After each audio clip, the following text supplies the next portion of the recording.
The White House is pushing back against growing concerns over the mental health and well-being of sailors aboard the USS Abraham Lincoln.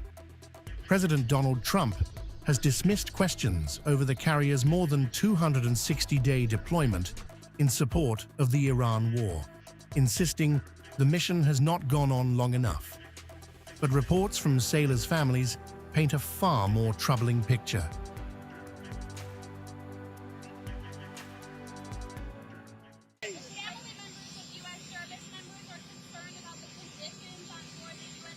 Well, no, that ship is moving. No, they're not.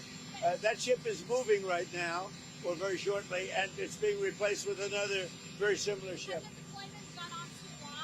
No. Not nearly long enough. Thank you, everybody.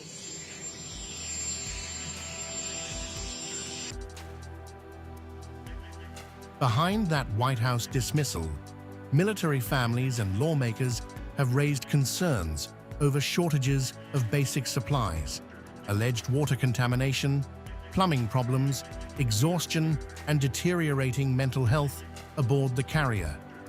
Reports have also detailed multiple attempts by sailors to go overboard, adding to questions over whether the prolonged deployment is taking a serious toll on the crew. My time aboard USS Abraham Lincoln yesterday was awe-inspiring.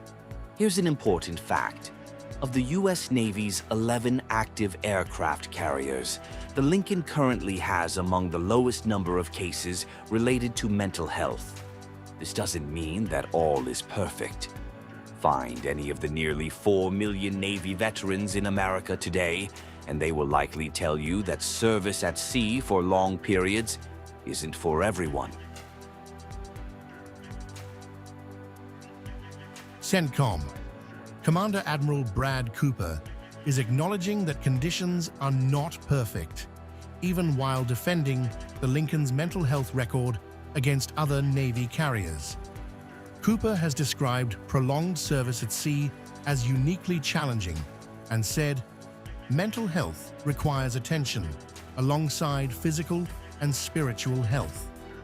He has also praised the carrier's leadership for making crew resilience a priority. But Defense Secretary Pete Hegseth is rejecting reports of deteriorating conditions aboard the Lincoln, saying the situation has been completely misrepresented. His defense comes as the carrier continues an unusually long deployment with fewer port calls, while families and lawmakers question the impact on sailors' health, morale, and readiness. We make sure every ship, every crew, every captain has everything we can provide them at every single moment.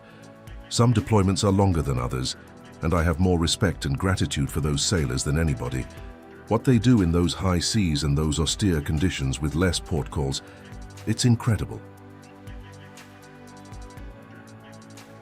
The conflicting accounts have now intensified congressional pressure on the Pentagon, with lawmakers demanding investigations into sailor welfare, fatigue, supplies, and military readiness.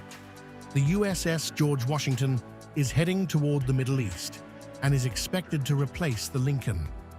But even if the carrier finally gets relief, questions over whether the Navy adequately addressed its crew's mental health and welfare concerns remain unresolved.